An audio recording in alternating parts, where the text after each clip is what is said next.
భారత్పై మరోసారి పాకిస్తాన్ విషయం చిమ్మింది. భారత్ బంగ్లాదేశ్ మధ్య ఉద్రిక్త పరిస్థితుల నేపథ్యంలో భారత్పై పాకిస్తాన్ రెచ్చగొట్టే వ్యాఖ్యలు చేసింది. బంగ్లాదేశ్పై భారత్ కనుక యుద్ధానికి దిగితే బంగ్లాకు పాకిస్తాన్ మద్దతు ఉంటుందంటూ వ్యాఖ్యానించారు అక్కడి నేతలు.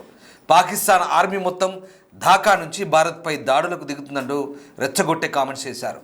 భారత్ దాడులను చూస్తూ ఊరుకోమంటూ వ్యాఖ్యానించారు. ఉస్మాన్ హాదీ నేత మృతితో బంగ్లాలో అల్లర్లు చెలరేగాయి.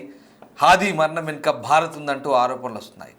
ఇదే సమయంలో పాక్ ప్రధాని షరీఫ్ పాకిస్తాన్ ముస్లిం లీగ్ పార్టీ నేత రెచ్చగొట్టి వ్యాఖ్యలు చేశారు. పాక్ వైఖరిపై అంతర్జాతీయంగా తీవ్ర విమర్శలు వస్తున్నాయి. భారత్ బంగ్లా మధ్య పాకిస్తాన్ యుద్ధాన్ని కోరుకుంటుందని సోషల్ మీడియాలో నెటిజన్లు తీవ్ర విమర్శలు చేస్తున్నారు. ఈ నేపథ్యంలోనే హాదీ మరణం వెనుక భారత్ ఉందంటూ పనికి మాలిన ఆరోపణలు చేస్తున్నారు ఈ పాకిస్తాన్ నాయకులు. దీంతో ఒకసారిగా ఉద్రిక్త పరిస్థితులు చోటు చేసుకుంటున్నాయి. మహమ్మద్ యూనిస్ నాయకత్వంలోని బంగ్లాదేశ్ వెనుకబడమే కాకుండా పాకిస్తాన్ కబంధ హస్తాలు పూర్తిగా చిక్కుకున్నట్లుగా స్పష్టమవుతుంది. పాకిస్తాన్ దురాగతాల నుంచి బంగ్లాదేశ్ను విముక్తి చేసింది భారత్ అయినప్పటికీ పాకిస్తాన్ ఎప్పుడు బంగ్లాదేశ్ భద్రత గురించి మాట్లాడుతుండడంతో దీని ప్రభావాలు చాలా క్లియర్గా కనిపిస్తున్నాయి. కమ్రాన్ సయీద్ ఉస్మానీ పాకిస్తాన్ జెండాతో పాటు బంగ్లాదేశ్ జెండాను చూపిస్తున్న వీడియోను విడుదల చేశాడు. ఇతను అక్కడి ప్రధాని షెహబాజ్ షరీఫ్ పార్టీ నాయకుడు. మహమ్మద్ యూనిస్ నేతృత్వంలో బంగ్లాదేశ్ వెనుకబడడం కాకుండా ఇలాంటి మళ్ళీ రివర్స్కి వెళ్తుంది అన్నట్టుగా అనిపిస్తుంది. ఎందుకంటే బంగ్లాదేశ్ భద్రత గురించి ఒకప్పుడు పాకిస్తానే బంగ్లాదేశీలను హింసించి దారుణాలకు గురి చేసినప్పుడు అప్పుడు భారతే వాళ్ళకు వెన్నదనగా నిలిచి కాపాడి వాళ్ళను విముక్తులు చేసింది. బంగ్లాదేశ్ ఏర్పాటు కారణమైంది. లేదంటే అది తూర్పు పాకిస్తాన్గా మిగిలిపోయేది. కానీ భారత్ చొరవతో అప్పటి ప్రధాని ఇందిరాగాంధీ చొరవతో వాళ్ళకు విముక్తి లభించింది. వాళ్ళు స్వేచ్ఛా జీవులుగా ఒక స్వతంత్ర దేశంగా ఏర్పడ్డారు. కానీ ఇప్పుడు మళ్ళీ అదే పాకిస్తాన్ వాళ్ళ భద్రత గురించి మాట్లాడుతున్నప్పుడు పాకిస్తానే మాకు మిత్రదేశం లేదా పాకిస్తాన్ చేతిలోనే మేము సేఫ్గా ఉంటామనే భ్రమల్లో బంగ్లాదేశీలు ఉన్నట్టుగా మనకు కనబడుతుంది. సో మొత్తం మీద అయితే ఇక్కడ ట్విస్ట్ ఏంటంటే ఇప్పుడు ఈ విద్యార్థి నేత మరణం తర్వాత బంగ్లాదేశ్లో భారత వ్యతిరేక వైఖరి, మరీ ముఖ్యంగా హిందువులపై దాడులకు తెగబడడం, హిందువులను ప్రత్యక్షంగా చంపడము, హిందువుల ఇళ్లపై దాడులు చేయడము, లేదా భారత విదేశాంగ కార్యాలయాలపై అక్కడ మన కాన్సులేట్ కార్యాలయాలపై దాడులకు దిగబడడం ఇవన్నీ కూడా కామన్గా మారిపోతున్న నేపథ్యంలో ప్రస్తుతం అక్కడ హిందువుల భద్రత, ఎందుకంటే మైనార్టీ హిందువులుగా ఉన్న మన వాళ్ళ భద్రత సంబంధించి అనేక అనుమానాలు సందేహాలు వెల్లువెత్తున్నాయి, ఆందోళన వ్యక్తమవుతుంది. సో ఇక్కడ ట్విస్ట్ ఏంటంటే షెహబాజ్ షరీఫ్ పార్టీ అయిన పాకిస్తాన్ ముస్లిం లీగ్ నవాజ్ నాయకుడు కమ్రాన్ సయీద్ ఉస్మాన్ ఇప్పుడు భారతదేశాన్ని బెదిరిస్తున్నాడు. ఇదిగో వీడే ఆ రెండు జెండాల మధ్య పాకిస్తాన్ అధికారిక జెండాలు, అలాగే వాళ్ళ పార్టీ జెండా కూడా ఉంది అక్కడ. వీడి పేరు కమ్రాన్ సయీద్ ఉస్మానీ. వీడిప్పుడు భారత్ని బెదిరిస్తున్నాడు. ఏమంటాడు? భారతదేశం బంగ్లాపై దాడి చేస్తే పాకిస్తాన్ తన శక్తినంతా ఉపయోగించి ఢాకాకు అండగా నిలుస్తుందట. మరి అసలు మీ దగ్గర నుంచి విముక్తి చేసిందే ఈ భారతదేశం. ఒకప్పుడు మీ కబంధ హస్తాల నుంచి బంగ్లాదేశ్ని విడిపించిందే భారతదేశం. ఆ విషయం బంగ్లాదేశీలకు గుర్తులేక సిగ్గుమాలిన చర్యలకు పాల్పడుతున్నారు, మీ సంకలో చూస్తున్నారు. ఇది ప్రాబ్లం ఇక్కడ.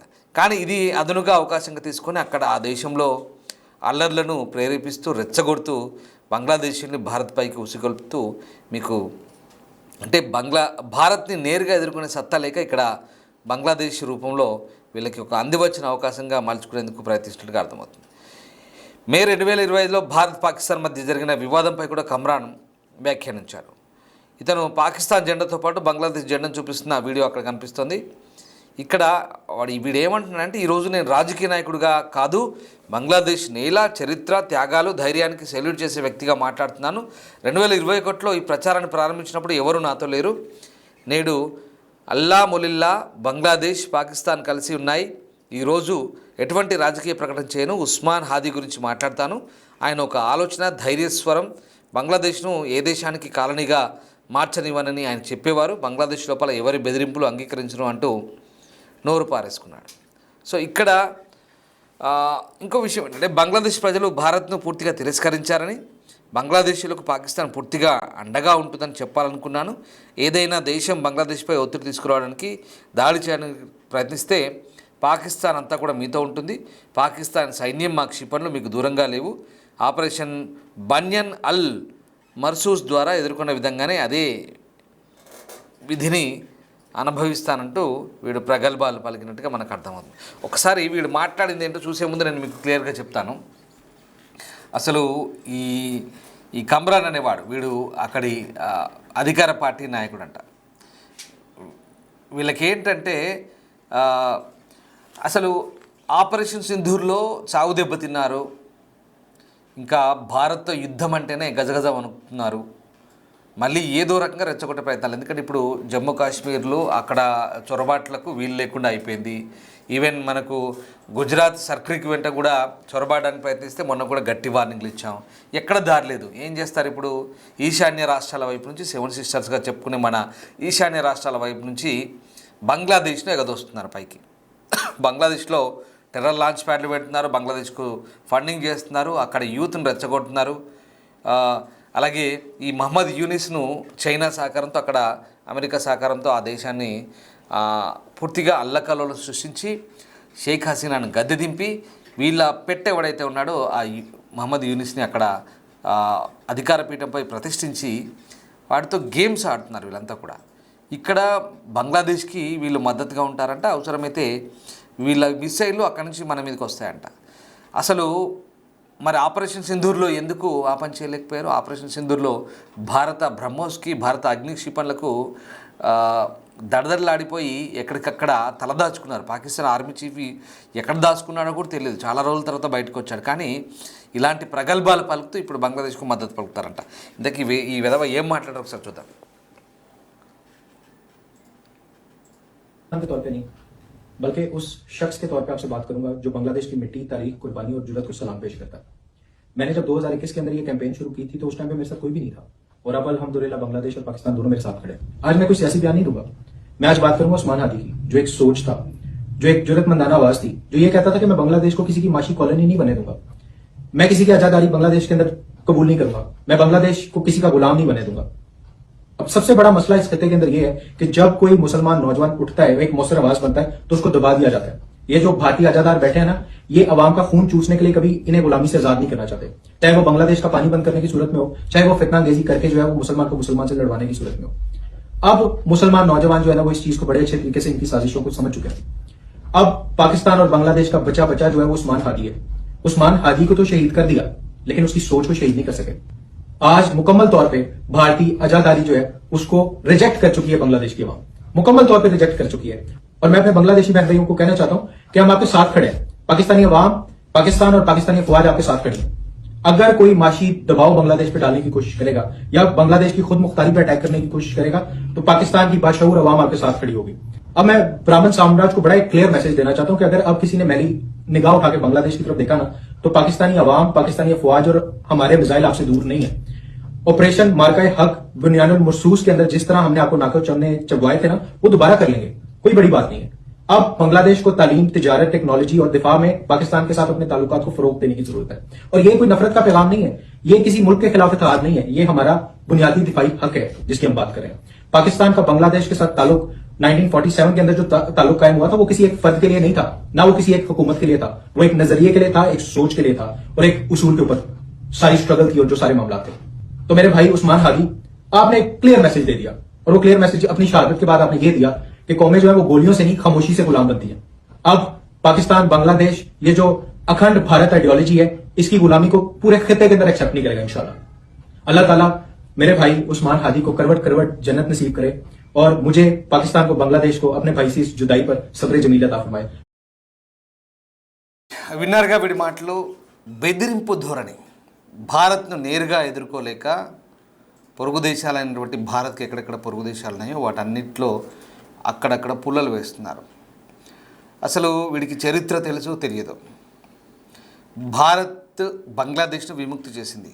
తూర్పు పాకిస్తాన్గా ఉన్నటువంటి ఈ బంగ్లాదేశ్ ఇప్పుడు ఏదైతే ఉందో, పాకిస్తాన్ ఆగడాలు తట్టుకోలేక, వాళ్ళ వేధింపులు తట్టుకోలేక వాళ్ళు తిరగబడితే వాళ్ళపైకి యుద్ధాన్ని చేసి వాళ్ళని సర్వనాశనం చేసి వాళ్ళని చంపారు, జైల్లో పెట్టి హింసించారు. 1971లో ఇందిరాగాంధీని శరణు చొచ్చితే మనము షేక్ ముజిబుర్ రెహమాన్ ఇప్పుడు ఆ షేక్ హసీనా తండ్రి భారత్ సహాయం కోరితే మనం వెళ్ళి పూర్తి స్థాయి యుద్ధాన్ని అప్పటికి పాకిస్తాన్ చాలాసార్లు చెప్పాం, కానీ వినకపోతే ఇక భారత్ నేరుగా రంగంలో దిగింది. అంటే చెప్పి చూసాం, కానీ భారత్ పైకి మళ్ళీ పాకిస్తాన్ వైమానిక దాడులు మొదలుపెట్టడంతో భారత్కు తప్పని పరిస్థితుల్లో మనం రంగప్రవేశం చేసి అప్పుడు బంగ్లాదేశ్ను విముక్తి చేశాం.